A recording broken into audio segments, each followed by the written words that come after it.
Bem Viver está chegando na sua casa. Esse é o nosso encontro para falar sobre como a nossa vida e a de todos que moram nesse mundo pode e deve ser melhor. E aqui a gente acredita que essa revolução passa pela alimentação saudável, pela agroecologia, pela saúde e também pela cultura. Eu sou Luane Belli e te convido para pensar sobre como atos do cotidiano podem transformar realidades. Então vamos lá, vamos ver o que tem para hoje. No Dica de Saúde, você vai saber como melhorar a sua imunidade com ervas. Também vai conhecer uma outra planta muito benéfica para a saúde, a capuchinha. A gente ainda fala de reforma agrária, de reflorestamento e, no fim, tem uma receita farta para toda a família, além de uma reportagem sobre as lendas e mitos do Rio São Francisco. Então, fica com a gente que o Bem Viver está só começando. Um chá de erva fresquinha, colhida na hora, além de ser muito saboroso, pode fazer super bem para a nossa saúde, para aumentar a imunidade, que é muito importante, né, nesse momento de pandemia, em que muita gente não está mais podendo ficar em casa por causa do trabalho. Tem também mudança de temperatura que já começa a ficar mais baixa e nos deixa aí mais vulneráveis para várias doenças respiratórias. Então hoje a gente tem uma dica sobre como você pode cultivar e utilizar diferentes ervas como aliadas na sua saúde.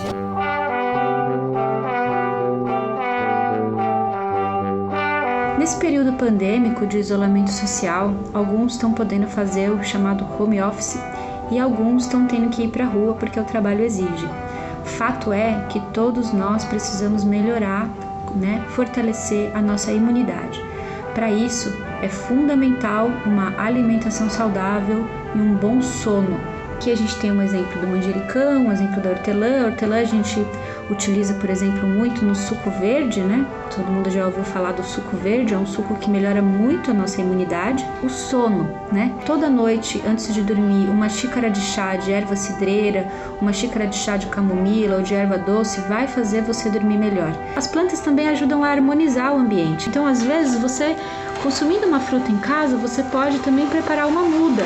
Aqui nós temos uma muda de limão, que foi produzida germinando uma semente de limão na terra, né? Então a gente colocou dentro de uma embalagem de Tetra Pak, né? Vejam aqui embaixo desse tecido tem uma Tetra Pak e você fica um ambiente agradável aqui, né? Tem um solo bom, né? A gente pode colocar uma terra mais adubada, né? Para que a gente tenha então uma muda. E também é muito importante que você molhe, né? A água. Ah, mas quanta de água eu coloco? Depende da planta, né? Em geral, as ervas precisam de bastante água para crescer felizes. E aí, como é que eu sei quando que precisa? Você vai colocar a sua mão na terra e sentir se a terra está úmida ou se está seca. Essa é a melhor forma, né? Você sentir a planta, você observar a planta. Mas também, se você quiser uma regra, eu acho que dá para dizer aí que as ervas precisam de rega todos os dias. E as ornamentais você pode regar um dia sim, um dia não, dependendo da planta, gosta até de menos água, né? E a poda, né? Então aí dependendo da erva você vai podar para fazer no caso do manjericão é importante você podar em cima de uma geminha, né, que é o encontro de vários galinhos, então você poda e aí você pode desfolhar ou você pode usar dessa forma mesmo para fazer o seu suco ou para fazer o seu molho, né, da maneira como você achar, qual for a sua receita, né. Sabe uma coisa bem legal também que dá para fazer, no caso com a hortelã, você pode temperar gelo, coloca as folhinhas ali na forma com água e depois você pode usar esse gelo de várias formas, desde suco, com água aromatizada também, e aí você vai ter sempre esse reforço na sua rotina. Vamos falar de outra planta que vai fazer muito bem para a sua saúde. É mais uma das séries sobre as punks, as plantas alimentícias não convencionais. No último programa a gente falou da Hora Pronobis. Se você não viu, vai lá nas redes sociais do Brasil de Fato conferir que vale a pena. Essas punks são espécies pouco utilizadas na alimentação por falta de conhecimento e a gente acha que é tudo mato, né? Algumas são até confundidas com ervas daninhas, mas não, gente. As punks são ricas em proteínas, minerais e fibras. Então, a que a gente trouxe para você conhecer hoje é a capuchinha.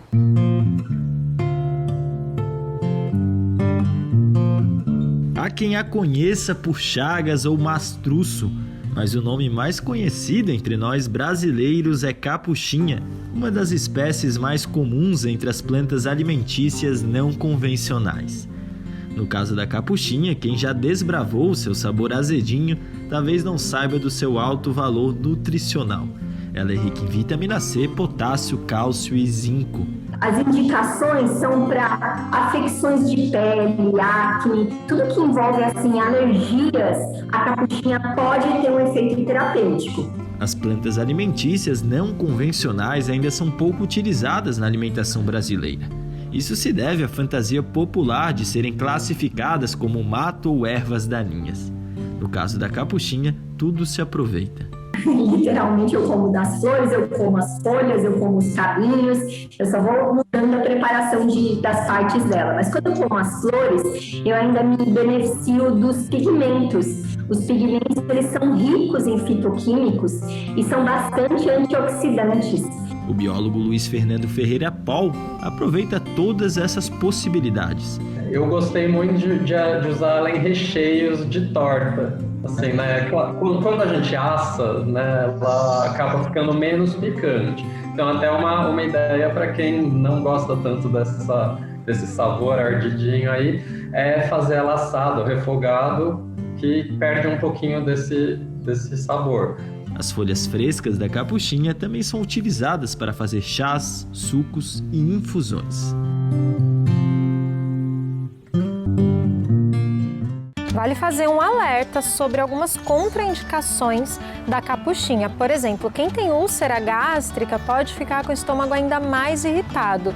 Também não é bom para quem tem problemas cardíacos, renais, nem para gestantes e crianças pequenas. Então, para fazer uso desses alimentos, mesmo que naturais, precisa pesquisar para garantir que vai ficar tudo certo.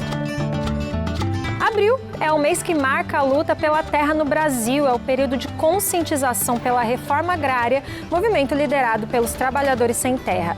E essa mobilização vai muito além da questão do território. A proposta é garantir alimento para todos os brasileiros. O nosso quadro de entrevista de hoje é para falar sobre isso. A convidada é a Ayala Ferreira, que faz parte da coordenação nacional do Movimento Sem Terra.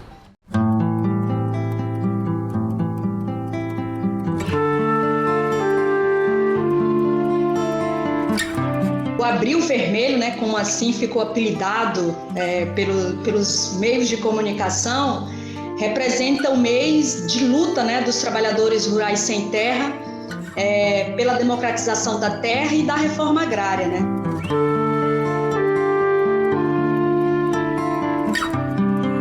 Uma data que nós marcamos em função do que ocorreu no dia 17 de abril de 1996, aqui no estado do Pará, no município de Eldorado dos Carajás, um episódio que ficou conhecido mundialmente como Massacre de Eldorado dos Carajás, em que 19 trabalhadores rurais sem terra e outras 69 sem terra ficaram mortos e mutilados por uma ação organizada pela Polícia Militar do Pará.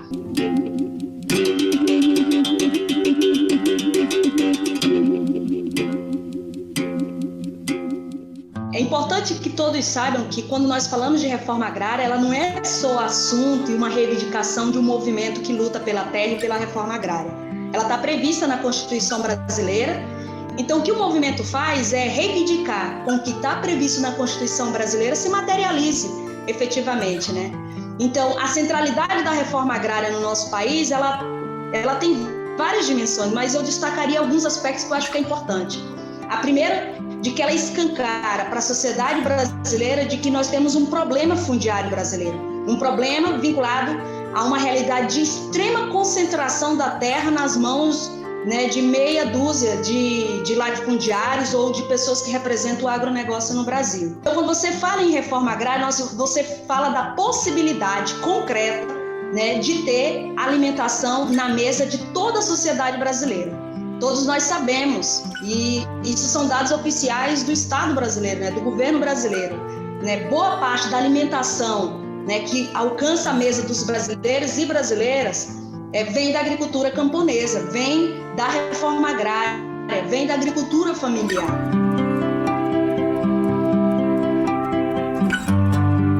Então, quando você fala da centralidade, da importância da reforma agrária nos dias atuais, você está tentando dizer justamente isso. Beneficia aqueles e aquelas que vão ter a posse da terra, mas beneficia sobretudo a sociedade que poderá ter acesso a alimentos diversos, né, de custo mais barato. Todos nós sabemos do custo da alimentação nos dias atuais, né, de custo mais barato e, sobretudo, né, de alimentos saudáveis, porque essa é uma das dimensões que você fala em agricultura camponesa, em reforma agrária, em agricultura familiar, né? Mas um elemento que é interessante nós compreendermos nesse contexto da pandemia é esse limite, que é concreto, né, de que o capitalismo, esse modelo hegemônico na sociedade brasileira, ele não é, né, um modelo que representará a alternativa para enfrentarmos essa pandemia, essa crise estrutural do capital. Então, quando o MST e outras forças populares do nosso país, enxergando essa realidade tão adversa e tão, né, difícil para os trabalhadores e para as trabalhadoras, nós refletimos o seguinte: olha, nós precisamos apresentar uma alternativa e dizer para o povo brasileiro que é necessário ter esperança e de que existe uma alternativa. E as ações de solidariedade, né, doação de alimento, né, das marmitas solidárias, né, das práticas de saúde, né, nos bairros mais difíceis, periféricos do nosso país, ela é uma pequena demonstração disso que eu tenho mencionado, né, de que a alternativa existe e ela passa pelas relações de solidariedade, de fraternidade, de cooperação entre as pessoas, né?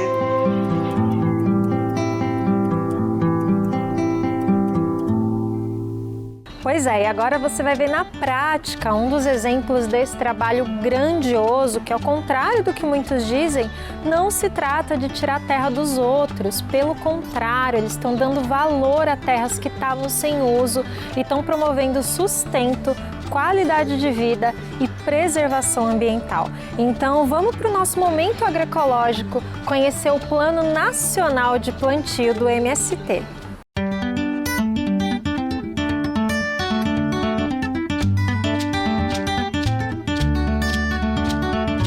100 milhões de árvores em 10 anos. Esse é o Plano Nacional de Plantio do Movimento dos Trabalhadores Rurais Sem Terra, o MST. O objetivo é recuperar áreas degradadas por meio da criação de agroflorestas e quintais produtivos. Em Minas Gerais, o projeto ganha força em uma área fortemente atingida pela mineração. Ao menos 9 territórios da reforma agrária foram impactados pela ruptura da barragem do Córrego do Feijão em Brumadinho e em Mariana. Cerca de 6 anos depois dos crimes, os assentados do MST de Minas Gerais já plantaram mais de 130 mil mudas de árvores. Com isso, o Plano de Minas Gerais vem para reconstruir o que essas empresas da mineração destroem, fazendo o plantio em áreas de APP, como nascentes, topos de morro, mata ciliar na beira dos córregos e dos rios, conciliando com essa produção de alimentos saudáveis. O Plano Nacional Plantar Árvores, Produzir Alimentos Saudáveis vai além do reflorestamento. Ele propõe um sistema produtivo com árvores, levando em conta a diversidade geográfica e cultural do nosso território nacional. Esse plano do MST vem para denunciar uma crise estrutural do capitalismo na sua dimensão ambiental, a partir da destruição ambiental feita pelo agronegócio e principalmente pela mineração. O agronegócio, no seu modelo devastador, na produção de mercadorias, que não são alimentos, são commodities, que é para exportação, cheio de agrotóxicos, transgenia, e a mineração com sua destruição ambiental, principalmente na fonte de vida que é a água. No Pará, os acampados e assentados do MST também têm semeado a agrofloresta, a vida e a resistência.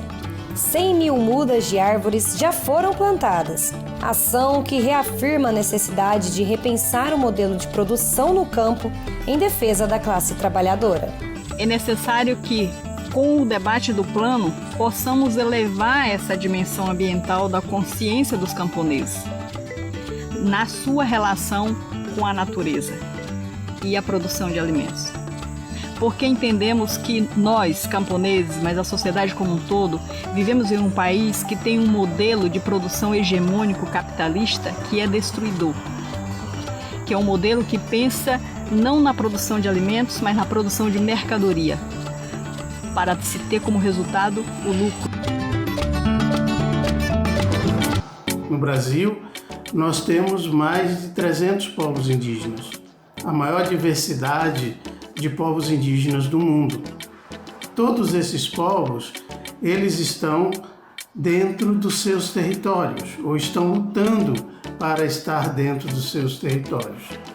Esses territórios, pela Constituição, são patrimônios da União.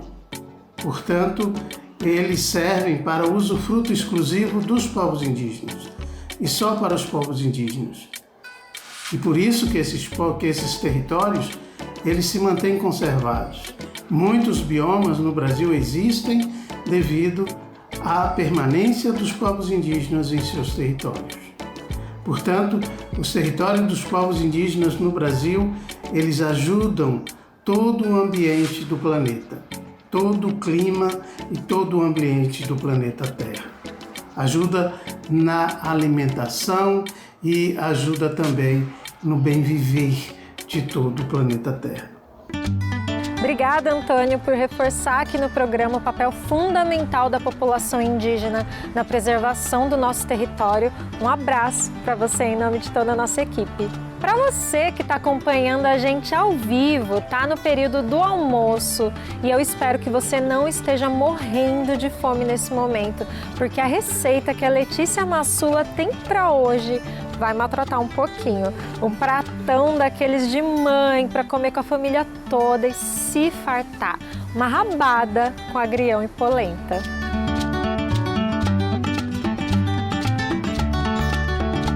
Oi, Luana. Oi, pessoal de casa. Hoje eu quero fazer aqui uma comidona, uma comida grande, comida para juntar a gente em volta da mesa. E dentro dessa categoria das comidas grandes, que eu adoro, comidona, eu quero fazer uma representante legítima das paneladas, as famosas comidas ADA, que você conhece.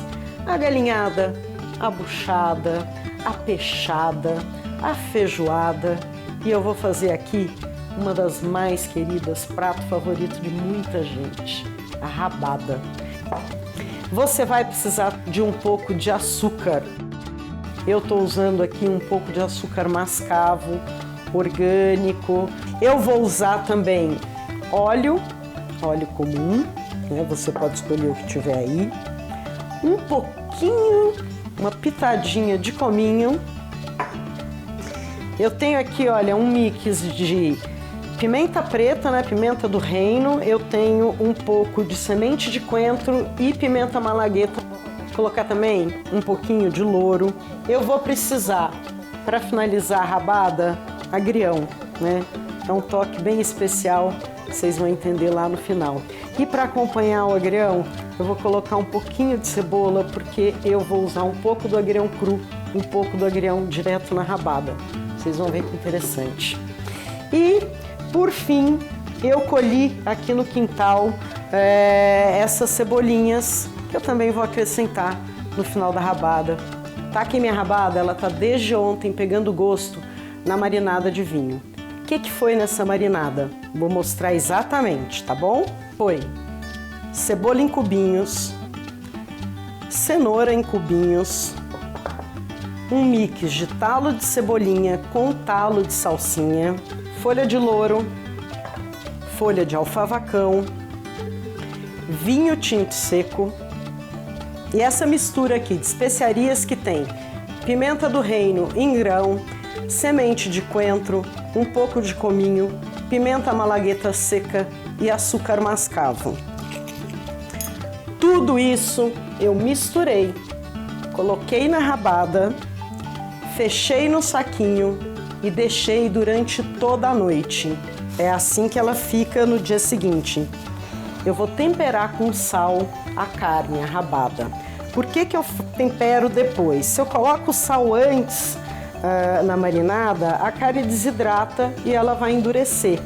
Eu vou separar o líquido da marinada dos sólidos, ou seja, a carne e todos aqueles temperos. Eu quero os 3 separados. Então, olha só, eu tenho aqui a carne da rabada, depois que eu tirei da marinada, eu tenho os sólidos da marinada e eu tenho aqui o vinho já temperado com as especiarias da marinada. O que é importante agora? É nesse momento que eu vou colocar sal. Mas antes disso, eu vou aqui aquecer minha panela. Eu estou aqui dourando a minha carne. É muito importante esse processo de dourar. Nesse processo acontece uma reação muito importante, se chama reação de Maillard. Vai formar uma crosta em volta da carne mais escura, e essa crosta escura é que faz com que a nossa carne fique tão saborosa. Já evaporou aqui o álcool da minha marinada, né? Daquele refogado que eu fiz com a parte sólida, depois eu juntei o vinho. Agora eu vou juntar essa marinada pré-cozida aqui na panela de pressão.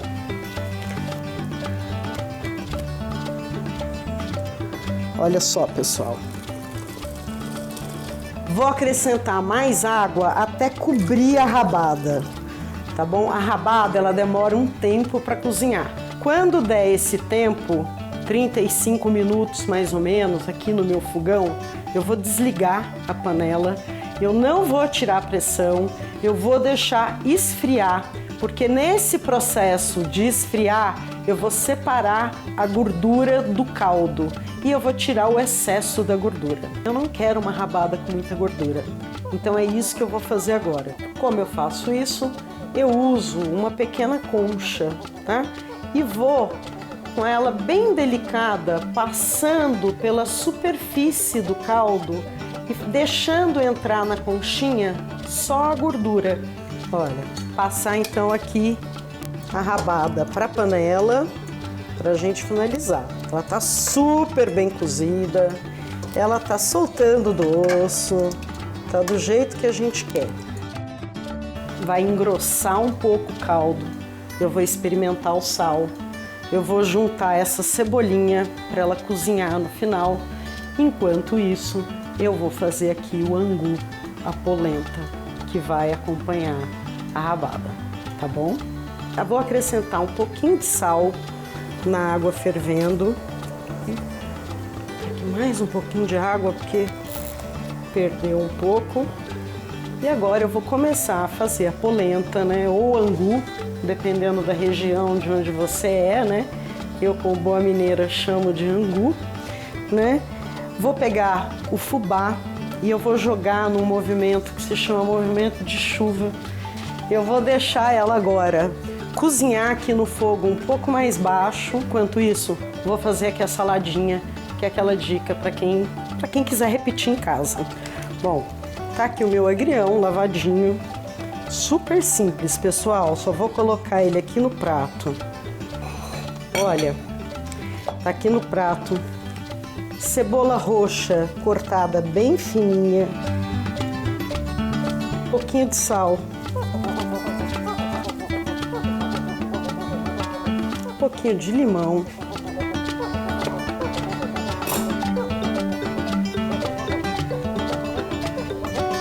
E um toquezinho de azeite. Já experimentei e ajustei o sal.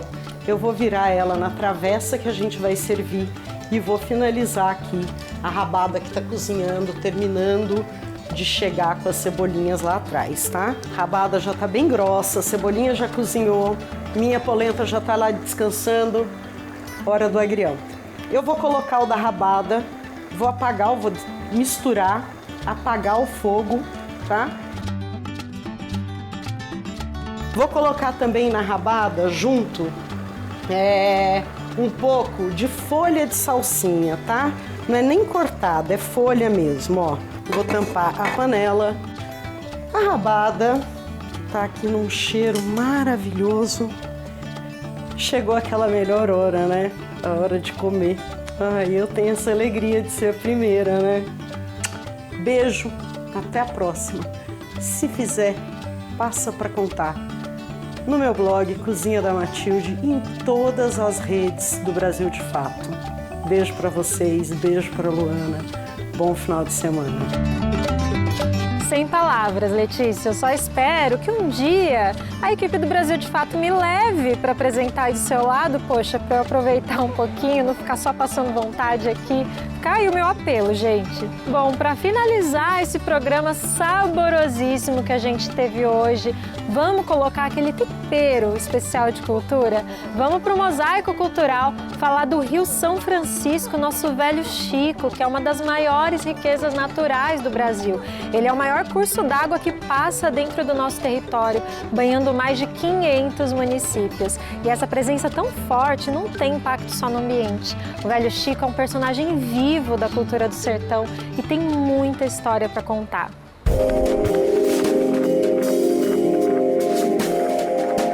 Quando eu era criança, minha avó contava uma lenda pra mim que eu adorava muito, que é a lenda da cobra gigante. Como é que ela é? Existe uma lenda que aqui na Ilha do Fogo, lá debaixo daquela pedra, existe uma serpente gigante, enorme, que ela está amarrada lá debaixo da pedra por apenas 3 fios de cabelo de Nossa Senhora. E que um dia essa cobra vai se soltar e vai engolir Petrolina, Juazeiro. E para piorar, minha avó dizia bem assim, que existia apenas 2 fios já tinham torado e só tinha um segurando essa cobra gigante. A história da serpente da Ilha do Fogo é uma entre as muitas que fazem parte do universo encantado do Rio São Francisco. Passando por 5 estados brasileiros, o velho Chico acumula um folclore rico, nascido da vivência e da imaginação dos ribeirinhos.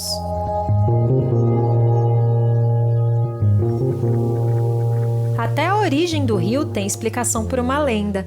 Ele teria nascido das lágrimas de uma mulher indígena saudosa do noivo, que saiu para uma batalha e jamais retornou. Outra história que assusta muita gente é a do Nego d'Água. Ele mora nas profundezas do rio e vira o barco de quem tenta pescar durante a piracema. Nós conversamos com muitos pescadores, lavadeiras, nós conversamos com toda essa gente que vive do rio, que vive na beira do rio, que é quase um peixe de viver ali pertinho daquela água. E eles narram os mistérios, as fantasias que perpassam, claro, no seu imaginário. Então foi muito comum ouvir de cada pescador as histórias bem parecidas de que eles viam mesmo o Nego d'Água. Eles perguntam, você viu o Nego d'Água? A gente perguntava para eles, mas você viu? Vi, sim. E nós vemos mesmo. Essas histórias, essas fantasias, elas nos alimentam, elas passam pelo nosso coração. Então nós vemos.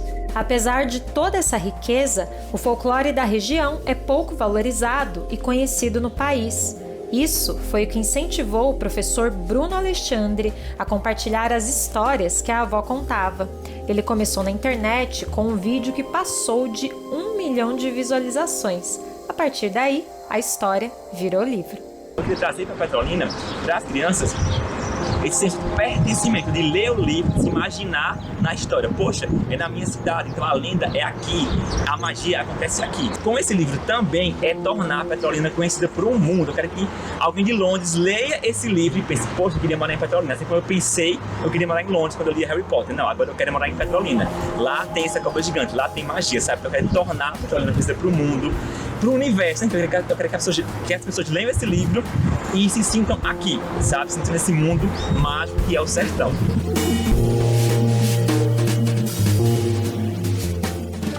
Antes da gente se despedir, eu quero te convidar para participar de uma ação de solidariedade. A partir dessa edição, a gente vai deixar para você sugestões de locais e meios para doação de alimentos e outros recursos. Quem tem fome tem pressa, então se puder, ajude. É isso, esse foi o Bem Viver de hoje. Muito obrigada pela sua audiência. Semana que vem tem mais programa inédito na TV ou nas redes sociais do Brasil de Fato. Lembrando que temos também uma versão no rádio de segunda a sexta, às 11 da manhã. Entra no nosso site para saber como sintonizar ou ouvir por lá mesmo. É radio.brasildefato.com.br. Também tem formato de podcast, tá? No Spotify, no Deezer, no Google Podcast e no iTunes. É só procurar por programa Bem Viver. Até logo, tchau!